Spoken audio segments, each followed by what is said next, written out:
Sebelum lanjut ke alur ceritanya, mohon bantu Mimin dengan cara like dan subscribe, biar Mimin bisa terus menghibur kalian. Eits, jangan lupa komen juga ya, karena dengan masukan dari kalian pemirsa terkasih, semoga channel ini lebih berkembang. Terima kasih. Bab 1991. Kelly Malone sangat memahami istrinya. Berapa umurmu, June? Mengapa kamu mencoba merendahkan dirimu seperti anak kecil?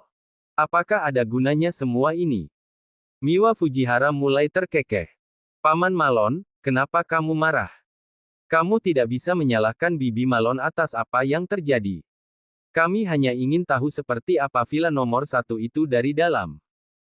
Karena Harvey York bersikeras untuk pamer, kami di sini hanya untuk ikut. Lagi pula kita sudah di sini, jadi jangan sia-siakan usaha kita. Itu akan sangat membosankan. Miwa kemudian menunjukkan senyum hangat kepada Harvey sambil mengabaikan ekspresi mengerikan Kelly Malone di wajahnya.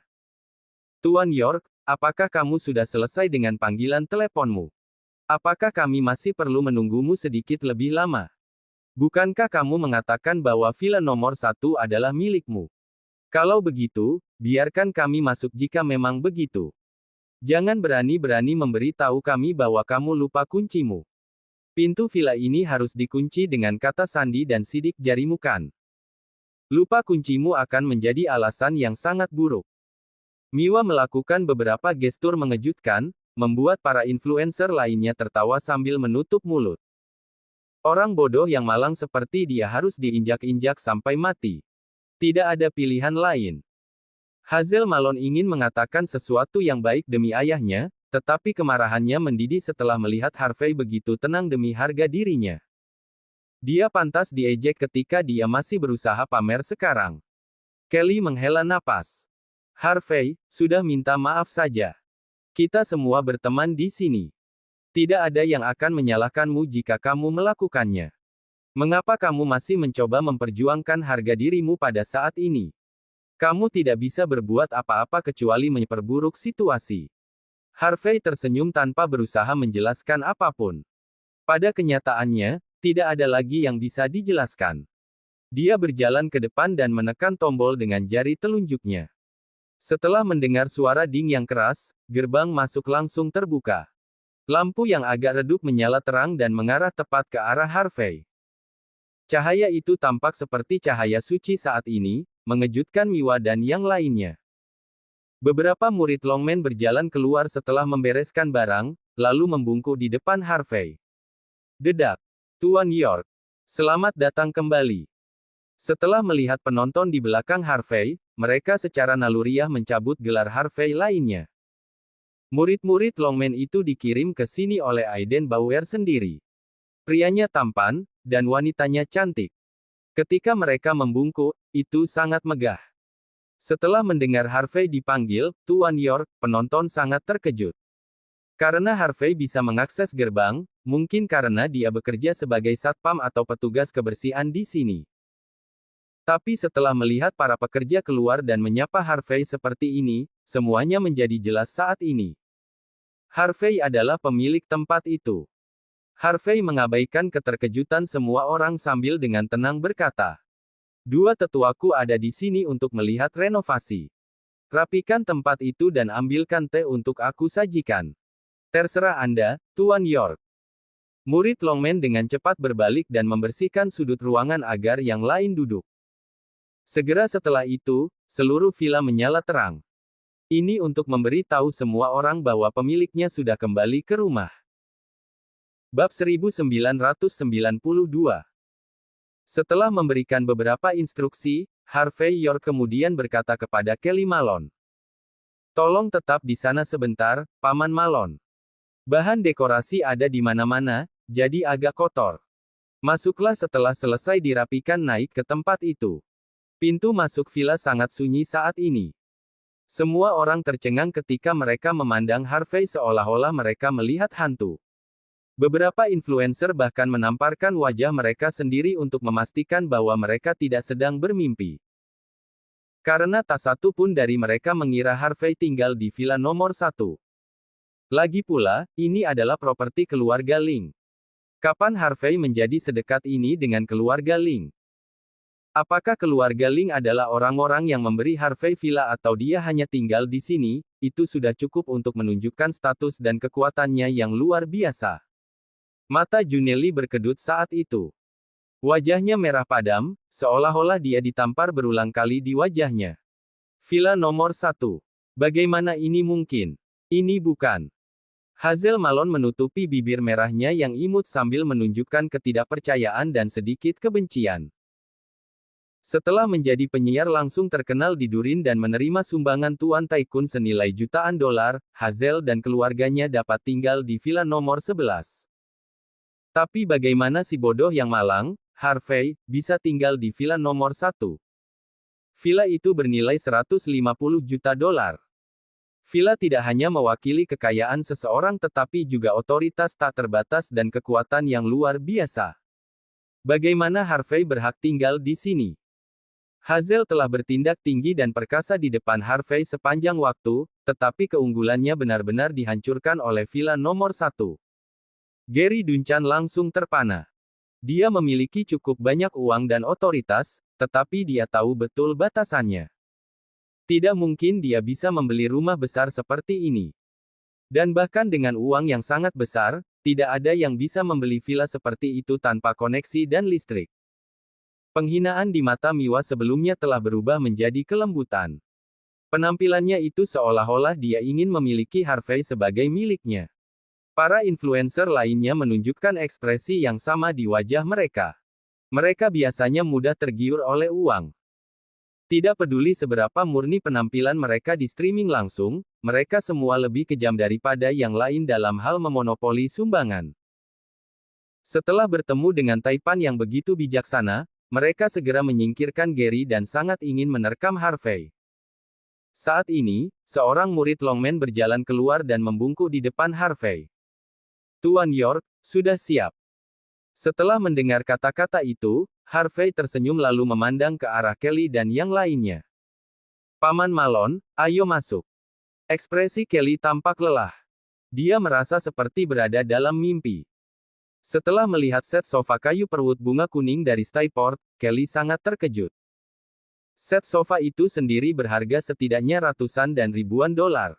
Itu bukanlah sesuatu yang bisa dibeli oleh orang biasa. Kelly hanya menyentuh sebagian bokongnya saat dia duduk di sofa. Dia bahkan tidak berani duduk di atasnya dengan benar. Dia memegang secangkir teh hijau premium yang berasal dari Danau Barat di tangannya, tetapi dia bahkan tidak bisa meminumnya. Dia dipenuhi dengan ketidakpercayaan. Harvey, apakah rumah ini milikmu? Pejabat pertama Mordu, Benjamin Ling sendiri, yang memberimu ini. Kelly bingung ketika dia mengajukan pertanyaan. Dia benar-benar terkejut dan merasa sangat canggung pada saat bersamaan. Dia tidak berpikir bahwa dia salah paham tentang Harvey. Di sisi lain, Kelly cukup gembira. Jika Harvey mendapatkan semua ini, dia akan menjadi pasangan terbaik untuk Putri Kelly. Bab 1993. Setelah Kelly Malone bertanya apa yang ingin diketahui semua orang, Juneli dan Hazel Malone menatap lurus ke mata Harvey York. Miwa Fujihara dan para influencer lainnya menarik napas dalam-dalam sambil menunjukkan wajah penuh semangat. Bahkan Gary Duncan nyaris tidak berdiri diam saat sangat bingung, mencoba mengeluarkan sesuatu dari Harvey. Harvey tersenyum dan bersandar di kursi utama.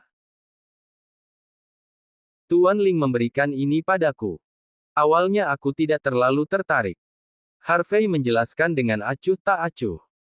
Tapi setelah mempertimbangkan bahwa aku tidak punya tempat tinggal di Mordu, aku dengan enggan menerimanya.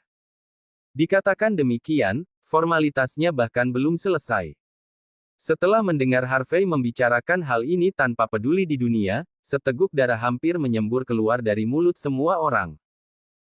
Jika semua orang merasa bahwa Harvey hanya pamer sebelumnya, semua yang ada di depan mata mereka sudah cukup untuk membuktikan bahwa dia mengatakan yang sebenarnya. Dan menilai dari nada Harvey, dia juga tidak peduli dengan villa nomor 1.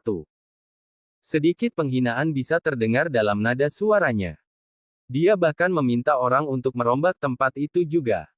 Harvey tidak hanya cukup berpengetahuan, tetapi dia juga sangat kaya. Siapa lagi yang akan merenovasi villa sebesar itu tanpa hambatan? Siapapun akan takut mendevaluasi villa karena renovasi. Tetapi Harvey bahkan tidak peduli dengan uang itu. Setelah mengetahui hal ini, semua orang memiliki keinginan untuk menyemburkan darah. Maaf, Harvey. Aku salah tentangmu. Kelly menghela napas. Dia merasa sangat canggung. Sepertinya akulah yang sombong. Harvey tersenyum. Aku tahu kamu melakukan segalanya untuk kebaikanku, Paman Malone. Kata Harvey. Itu sebabnya kamu tidak bisa disalahkan. Aku juga tidak memberitahumu tentang ini dengan benar. Kemudian, Kelly menghela nafas lagi. Tidak, aku terlalu berpikiran rendah. Sama seperti bibimu, aku hanya melihatmu melalui lensa berwarna. Cukup, Paman. Ayo, biar kutunjukkan sekeliling villa. Ada ruangan yang berisi cukup banyak barang antik. Konon katanya koleksi Tuan Ling. Aku akan meminta orang untuk mengirimkan ini kembali kepadanya beberapa hari kemudian. Lebih baik kamu melihat lebih dekat sekarang, atau kamu mungkin tidak memiliki kesempatan lagi. Harvey mengganti topik pembicaraan sendiri dan berkeliling ke semua orang di sekitar villa. Banyak kamar direnovasi di villa, selain kamar dengan barang antik dan buku yang disimpan di dalamnya untuk sementara waktu. Meskipun dinding ditutupi dengan penutup debu yang digunakan untuk renovasi, dekorasi marmer putih yang mahal di dinding terlihat hancur ke tanah dari retakan di bawah perintah Harvey. Bukan hanya marmer putih yang dihancurkan. Itu semua uang yang terbuang percuma. Setelah melihat-lihat ruangan antik itu, June dan yang lainnya kabur dengan wajah merah padam. Itu tidak bisa membantu. Kamar antik sederhana saja harganya lebih mahal daripada villa nomor 11 itu sendiri. Apa yang ada di sana untuk dilihat? Mereka tidak akan berani mempermalukan diri sendiri di depan Harvey. Kamu mengesankan, Harvey. Kelly menunjukkan kekagumannya pada Harvey setelah berjalan keluar dari pintu masuk villa. Aku telah meremehkanmu. Benar, karena kamu tidak punya tempat tinggal karena villamu sedang direnovasi. Bagaimana kalau kamu menginap di villa nomor 11 untuk malam ini jika kamu tidak keberatan sedikit lusuh? Kami punya kamar untuk tamu penting sepertimu. Tolong jangan pedulikan itu agak kecil. June dan Hazel tidak mengambil tawaran Kelly kali ini. Mereka benar-benar bingung sambil juga menunjukkan kegembiraan terhadap Harvey. Harvey memikirkannya, lalu memutuskan untuk menerima tawaran Kelly yang murah hati. Dia meminta seorang murid Longman untuk mengemasi pakaian dan peralatan mandinya, lalu kembali ke villa nomor 11 bersama Kelly dan yang lainnya. Bab 1994. Di villa nomor 11 keluarga Malone.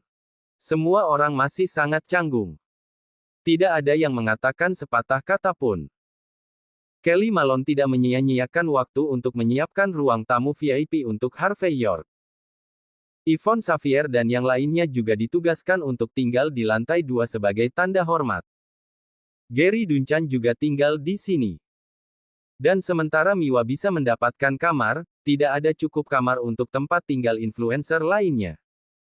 Mereka hanya bisa pergi, kesal. Harvey masuk ke dalam kamarnya untuk beristirahat. Dia lelah setelah seharian bekerja. Tapi tepat saat dia berbaring, Rahel Hardy menelepon.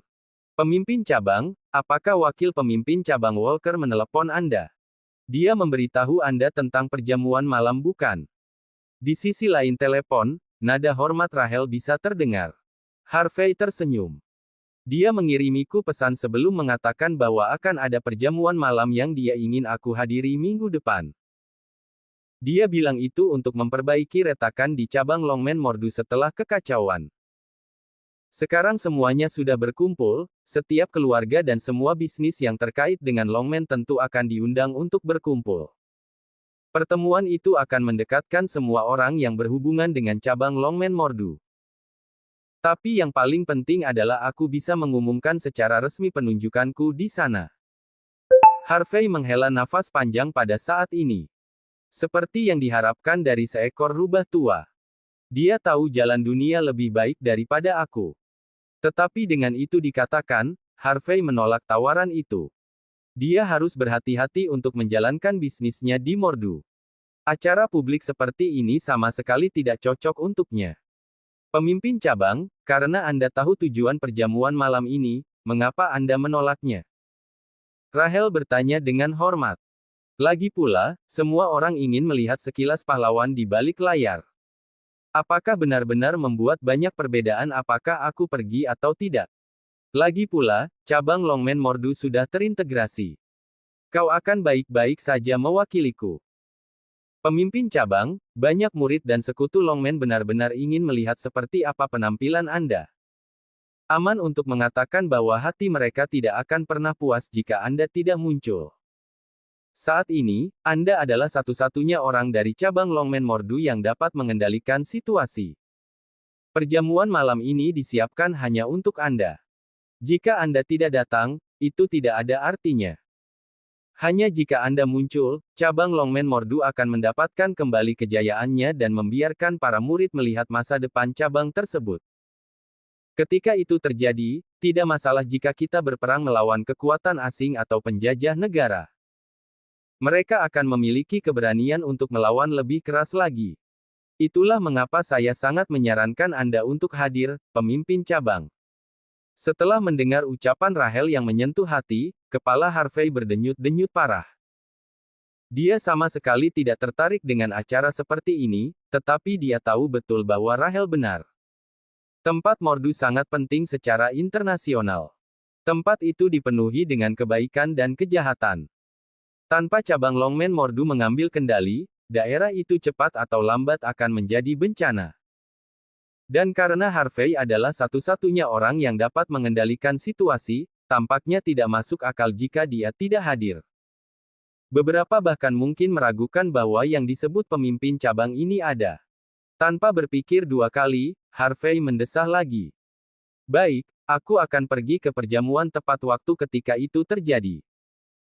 Tapi jangan mengatur terlalu banyak hal untuk aku lakukan. Biarkan aku pergi ke panggung dan bersulang dengan semua orang atau sesuatu. Itu akan baik-baik saja, oke. Rahel tampak sangat bersemangat setelah mendengar Harvey mengalah. Jangan khawatir, pemimpin cabang. Saya akan mengatur semuanya dengan benar. Bab 1995. Setelah itu, Harvey York kemudian meminta lebih banyak pekerja untuk mempercepat proses renovasi. Ngomong-ngomong, hanya ada sebagian kecil dari villa yang tersisa untuk diperbaiki. Itu harus dilakukan dalam beberapa hari tanpa banyak kerumitan. Tetapi Rahel bersikeras untuk memasang kaca anti peluru dan pintu jika terjadi pembobolan lagi. Setelah mendengar semua ini, Harvey benar-benar terdiam. Villa nomor 1 mengalami banyak kerusakan segera setelah Harvey mulai tinggal di dalamnya. Itu sudah rusak berkali-kali selama beberapa hari terakhir. Villa perlu direnovasi dengan material kelas atas. Akan sangat menyebalkan jika perlu renovasi setiap kali rusak. Dan karena Sindan Wei mengeluarkan perintah pembunuhan terhadap Harvey, dia mungkin tidak bisa hidup nyaman lagi.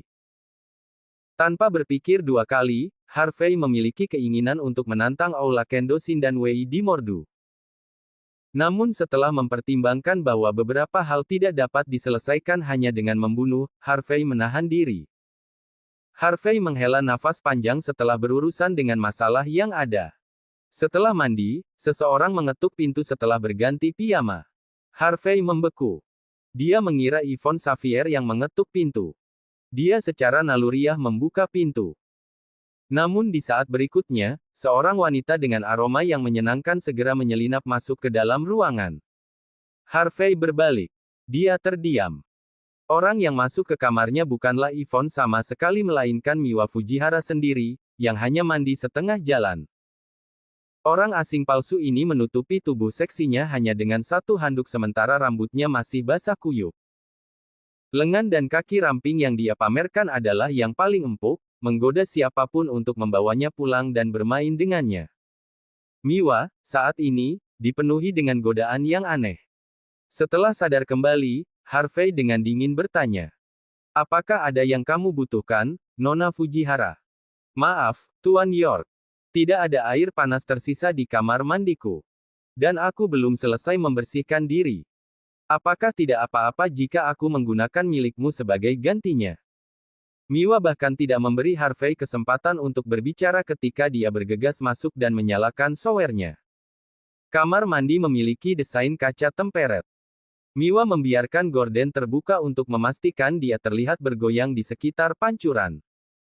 Harvey mengerutkan kening saat dia memalingkan muka. Nona Fujihara, kamu bisa mencari Hazel saja jika kamu ingin air panas. Tidak pantas bagimu untuk mandi di kamarku. Kita bahkan tidak sedekat itu. Apa yang tidak pantas tentang ini? Sedikit dendam dan kelembutan bisa terdengar dari nada Miwa, bersama dengan daya pikat. Kita akan segera terbiasa satu sama lain kan? Selain itu, aku salah mengatakan begitu banyak hal buruk tentangmu. Aku agak malu untuk meminta maaf ketika semua orang ada di sana. Sekarang hanya ada kita berdua, aku akan melakukan itu. Tolong jadilah orang yang lebih baik dan biarkan aku pergi. Tolong jangan daftarkan aku juga. Akan sulit untuk dijelaskan jika orang mengetahui bahwa kita sendirian di sebuah ruangan. Harvey berkata sambil kepalanya berdenyut-denyut. Senyum malu-malu muncul di wajah Miwa. Aku tidak takut tentang itu, Tuan York. Mengapa kamu malah khawatir? Selain itu, aku yakin kamu sangat mampu memasukkanku ke daftar hitam di seluruh industri hiburan Mordu sekarang. Aku mohon, lepaskan aku. Jika kamu melakukannya, aku merasa bisa menanganinya. Apakah kamu ingin berbicara tentang naskah atau bercumbu bersama? Oh, tidak. Maksudku makeup. Bahkan bro teratas di papan peringkat tidak mendapat perlakuan khusus seperti ini. Bab 1996. Harvey York benar-benar terdiam. Siapa yang meminta pelayanan yang bahkan bro teratas di papan peringkat tidak akan mendapatkannya? Tampak seolah-olah Miwa Fujihara merasakan kecanggungan Harvey, dia terus mengayunkan tubuhnya sambil tertawa malu-malu. Oh, Tuan York. Kamu tahu bagaimana keadaannya. Perempuanlah yang selalu menderita, sedangkan laki-laki mendapatkan semua kesenangan yang mereka inginkan. Apakah kamu takut? Atau mungkin, kamu tidak kompeten? Miwa berbicara dengan nada provokatif. Jelas, dia tahu bahwa provokasi terkadang lebih berhasil daripada godaan. Beberapa pria mau tidak mau memberi pelajaran kepada wanita setelah diprovokasi untuk menunjukkan siapa bosnya. Harvey menghela napas panjang, lalu mengerutkan kening. Aku tidak bermaksud apa-apa lagi, tetapi apakah kamu lupa sesuatu? Aku pengawal Yvonne Xavier. Aku di sini untuk menjalankan tugasku, tidak ada yang lain. Miwa terkekeh. Pengawal. Kurasa itu tidak perlu lagi. Sebelum aku pergi mandi, aku melihat Gary Duncan mengetuk pintunya. Di tengah malam tanpa tidur, seorang pria dan seorang wanita secara alami memiliki hasrat yang membara satu sama lain. Kamu tidak berencana untuk mengganggu mereka sekarang bukan? Ekspresi Harvey berubah panik setelah mendengar kata-kata itu. Dia tahu betapa Yvonne membenci Gary. Sejak Gary masuk ke kamarnya, jika terjadi kesalahan. Tanpa pikir panjang, ekspresi Harvey sedikit berubah. Dia segera meninggalkan Miwa dan berlari keluar dari kamarnya. Jeritan pelan terdengar dari kamar Yvonne pada saat itu. Harvey dengan cepat menendang pintu hingga terbuka tanpa banyak berpikir. Setelah bergegas masuk ke kamar, Yvonne yang mengenakan baju tidurnya terlihat bersandar di meja kopi. Dia tampak kesakitan saat dia memegangi kakinya yang lembut. Harvey melihat sekeliling ruangan setelah masuk, tetapi tidak ada orang lain di sana. Miwa berkata bahwa Gary pernah datang mengetuk pintu Yvonne sebelumnya, tapi tidak ada orang di sana. Mungkin dia sudah pergi lebih awal. Serangkaian pemikiran bermain di benak Harvey, tetapi mereka menghilang segera setelah itu. Harvey mengenal Yvonne dengan baik. Dia tahu dia tidak akan membiarkan Gary memasuki ruangan seperti itu. Kecuali jika Gary memaksa dirinya masuk ke sini, Yvonne akan baik-baik saja. Harvey berjalan menuju Yvonne sambil merenung. Apa yang terjadi denganmu? Aku tidak memakai sandalku setelah selesai mandi. Aku tidak sengaja menendang meja kopi. Yvonne menahan air matanya sambil menjelaskan dengan tenang. Kamu menendang meja kopi. Harvey tidak tahu harus merasakan apa. Dia tidak percaya seseorang pada usia ini melakukan sesuatu seperti ini. Apakah kamu membutuhkanku untuk mendapatkan dokter untukmu? Yvonne menggelengkan kepalanya. Tidak, ini bukan masalah besar. Aku akan menggosoknya sendiri. Biarkan aku memeriksamu kalau begitu. Jangan remehkan tendangan sekecil itu. Ini akan menjadi masalah jika kamu tidak sengaja terkilir jari kakimu karenanya. Yvonne menjerit teredam ketika dia duduk di sofa, lalu meletakkan kakinya di depan Harvey. Setelah dengan hati-hati memeriksa kaki Yvonne sambil memegangnya, Harvey menghela nafas lega setelah memastikan tidak ada yang patah. Ketika Harvey melepaskannya, dia membeku. Keduanya menunjukkan pose genit saat itu. Yvonne juga tidak mengenakan celana pengaman setelah mandi, memperlihatkan celana dalam putihnya. Harvey memalingkan muka dengan cepat sambil melepaskan kaki Yvonne. Dia merasa sangat malu. Yvonne kembali sadar dan menarik kakinya. CEO York, akan buruk jika orang salah paham dengan kita setelah kamu datang ke kamarku larut malam. Kata Yvonne dengan wajah merah padam. Bab 1997. Harvey York merasa malu untuk menjelaskan bahwa dia menerobos masuk ke kamar karena dia benar-benar mengkhawatirkan Yvonne Xavier. Dia hanya bisa tersenyum canggung saat itu. Jika tidak ada yang lain, aku akan keluar. Yvonne menggelengkan kepalanya. Aku ingin memberitahumu ini besok, CEO York. Tapi sekarang kau ada di sini, mengapa aku tidak memberitahumu sekarang? Harvey tahu bahwa Yvonne tidak akan mengatakan apapun secara tiba-tiba. Minatnya memuncak pada saat ini. Yvonne mengeluarkan dokumen dari tas tangannya dan menyerahkannya kepada Harvey. Ini lahan komersial dari Mordu Beach. Sebelumnya dikuasai keluarga besar dari Hong Kong. Tapi karena sudah 30 tahun tidak dikembangkan, tanah itu kembali dikuasai pemerintah. Pemerintah Mordu memutuskan untuk melelang tanah itu. Akan diadakan besok di Purdu. Nilai tanahnya sangat besar. Jika kita bisa mengamankannya dan mendirikan pusat komersial di sana, itu akan menguntungkan ekspansi Sky Corporation di Mordu dan mungkin bahkan Mordu. Itu sebabnya aku sarankan kamu memegang tanah itu, CEO York. Setelah melihat informasinya, Harvey menunjukkan sedikit ketertarikan. Menurut pengetahuan semua orang, Lujiazui adalah kawasan paling ramai di Mordu. Sebidang tanah kosong ini berada di tengah-tengah daerah itu. Harga tanahnya juga tidak terlalu mahal. Ini akan menjadi keuntungan besar jika Harvey bisa membeli tanah itu dengan harga murah. Dan jika Sky Corporation ingin berekspansi, perusahaan harus berakar di kota internasional seperti Mordu. Tanpa pikir panjang, Harvey mengangguk. Baiklah. Rencanakan ini untukku. Kita akan membeli sebidang tanah besok. Uang tidak akan menjadi masalah. Bahkan jika kita tidak mentransfer uang dari Bakut, asetku sendiri di Mordu bernilai 1.500.000.000 dalam bentuk tunai. Yvonne mengangguk ringan, lalu tiba-tiba terkekeh. Selain nilai tanah, ada hal lain yang melibatkan tanah. Hector datang ke sini karenanya. Harvey hanya sedikit tertarik sebelumnya. Minatnya memuncak pada saat itu. Jadi Tuan Muda Thompson kita yang terkasih juga tertarik dengan tanah itu. Aku bertanya-tanya mengapa kamu melihat ke sebidang tanah pada saat yang genting seperti ini. Karena ini Hector, kita juga harus bersiap-siap. Dia telah menggangguku berulang kali selama beberapa hari terakhir. Itu hanya pantas jika kita membalas budi. Senyum hangat terlihat di wajah Harvey. Baik ninja berwajah katak maupun Robin Baker menunjukkan tanda-tanda keterlibatan Xin dan Wei. Meskipun tidak ada cara untuk memastikan bahwa Hector berada di balik semua ini, mereka memiliki hubungan yang dalam dengan Sakura Miyamoto, wanita yang melayani di sampingnya. Karena Hector terus-menerus berkomplot melawan Harvey, dia tidak keberatan melompat ke atas ring dan melawan. Setelah Harvey selesai membaca dokumen tersebut, Yvonne kemudian dengan tenang berkata, "Ada hal lain yang menggangguku. Tidak ada yang bisa melenggang begitu saja ke pelelangan Purdu, dan aku tidak bisa menggunakan kekuatan keluarga Smith atau keluarga Xavier saat ini. Akan sulit bagi kita untuk mendapatkan undangan." Harvey tersenyum. "Bagaimana itu sulit?"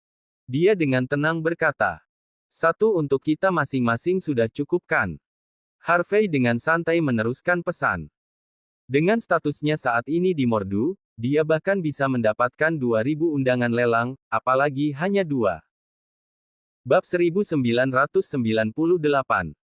Setelah keduanya selesai berbicara, suasana tiba-tiba berubah cukup genit. Keduanya bahkan tidak tahu bagaimana memulai pembicaraan lagi. Yvonne Xavier mulai berkedip beberapa kali. CEO York, bagaimana aku bisa tidur ketika kamu menendang pintuku seperti itu? Harvey memikirkannya, lalu menjawab. Bagaimana dengan ini? Kamu bisa tidur di kamarku, dan aku akan tidur di kamarmu sebagai gantinya. Tidak hanya lebih aman, tapi kita juga bisa membingungkan yang lain dengan bertukar kamar. Bahkan jika terjadi sesuatu malam ini, kamu akan simen mungkin. Harvey York mengemasi barang-barang Yvonne untuknya sebelum keduanya menuju kamar Harvey. Yvonne tiba-tiba berdiri membeku di kamar Harvey. Harvey bingung. Apa yang salah? Tidak apa. Yvonne bingung.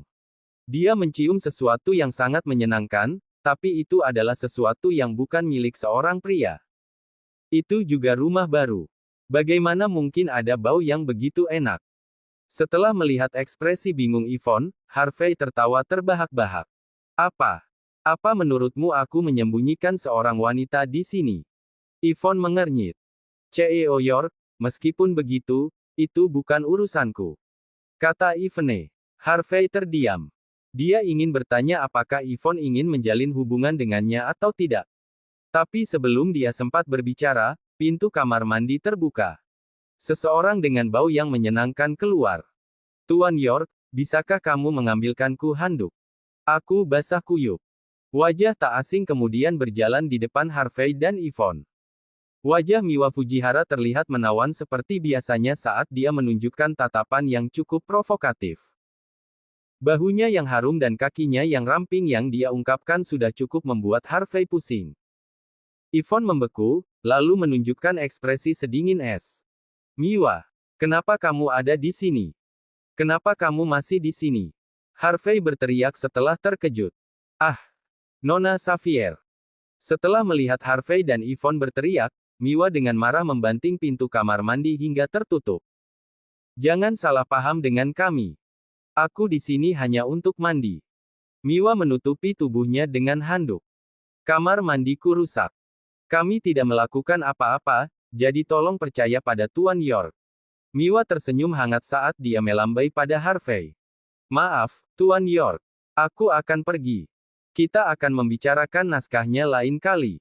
Tolong jangan memblacklistku. Miwa kemudian kabur dengan tergesa-gesa. Seluruh ruangan dipenuhi dengan bau yang menyenangkan sampai-sampai memabukkan. Benar-benar, dia di sini untuk mandi. Dia menerobos masuk ke sini tanpa seizinku. Harvey kembali sadar. Kupikir dia sudah pergi. Aku tidak tahu dia masih mandi di sini. Setelah melihat ekspresi Yvonne semakin dingin dari menit ke menit, Harvey berusaha mati-matian untuk menjelaskan situasinya. Kami tidak melakukan apa-apa, aku bersumpah. Aku tidak mengatakan sebaliknya. Tatapan Yvonne sedingin es. Lagi pula, kita tidak memiliki sesuatu yang istimewa di antara kita. Kamu bosku, dan aku sekretarismu. Bahkan jika kalian berdua melakukan sesuatu, toh aku tidak bisa berbuat apa-apa. Mata Harvey berkedut panik. Yvonne, aku tidak akan pergi ke kamarmu jika aku melakukan sesuatu dengan Miwa.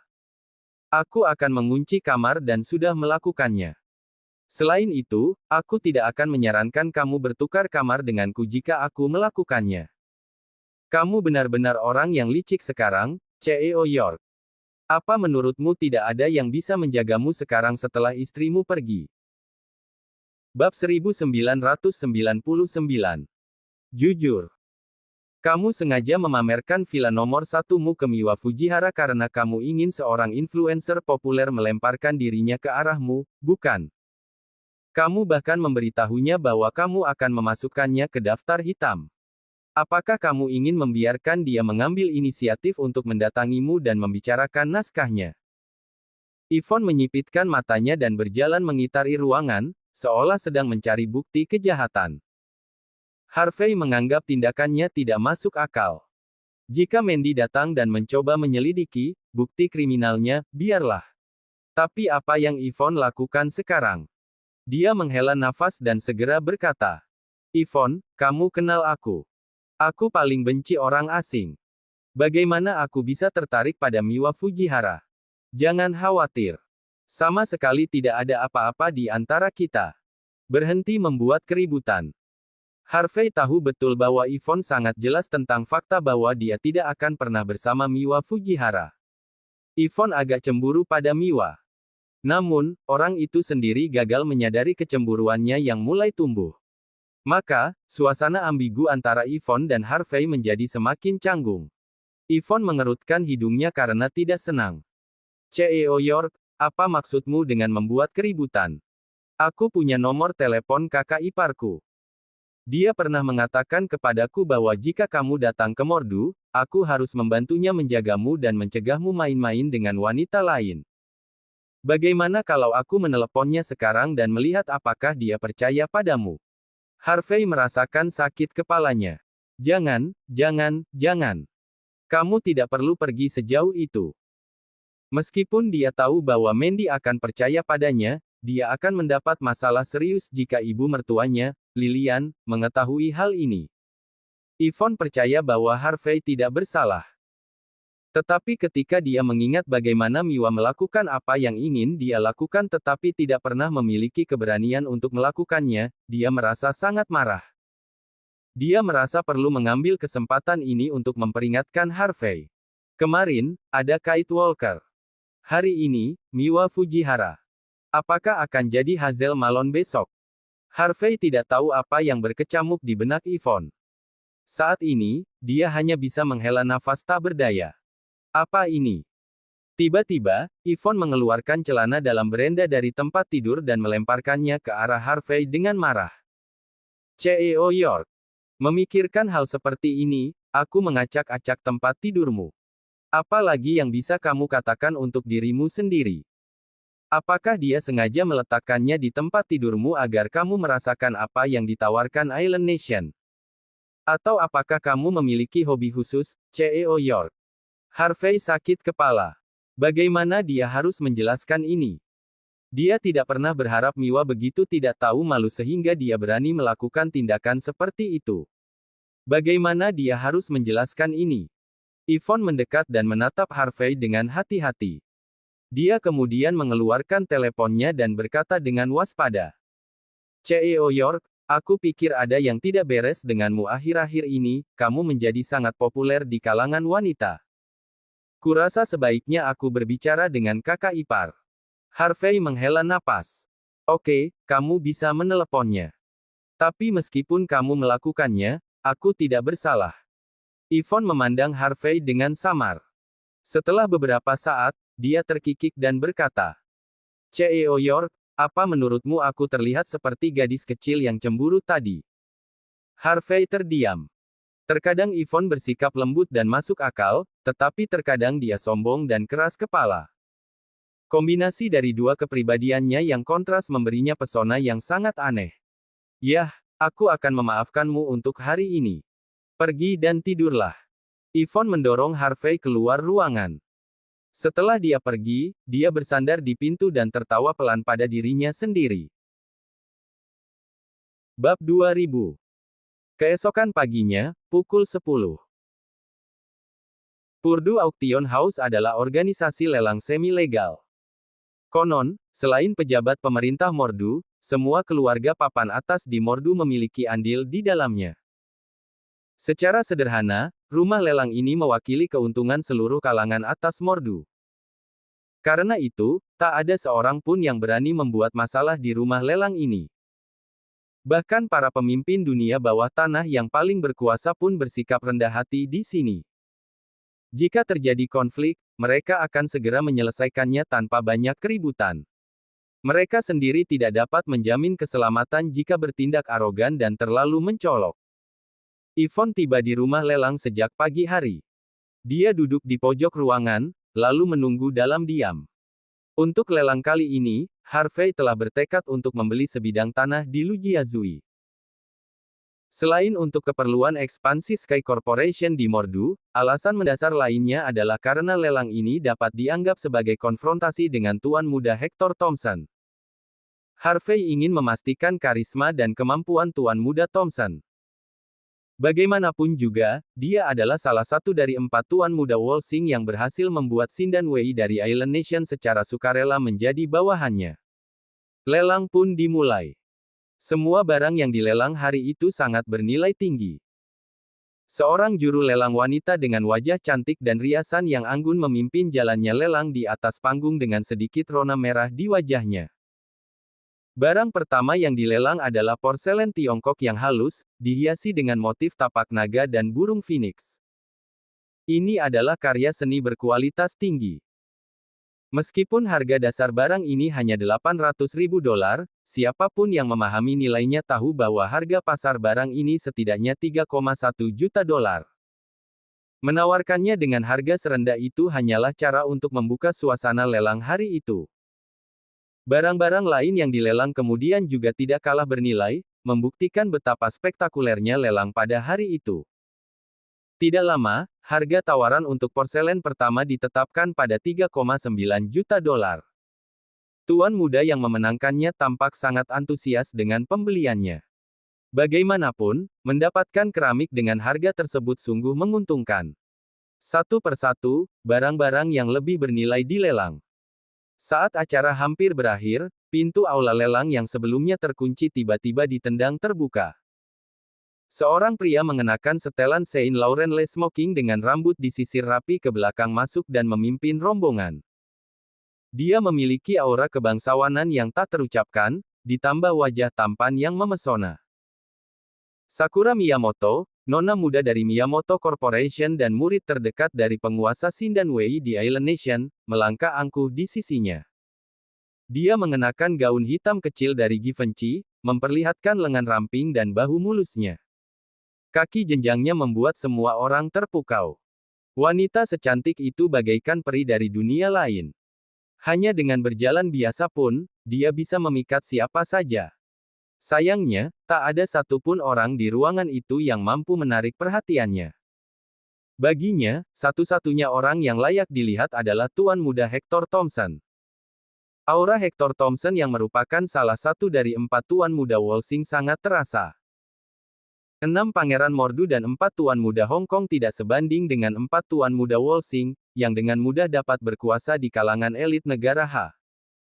Selain Sakura Miyamoto, ada 7 atau 8 pria dan wanita berpakaian tradisional Tiongkok yang mengikuti di belakang Hector Thompson. Semuanya tampak luar biasa dan menakutkan. Hector mengabaikan tatapan semua orang yang hadir. Ia berjalan langsung ke barisan terdepan dan duduk dengan santai.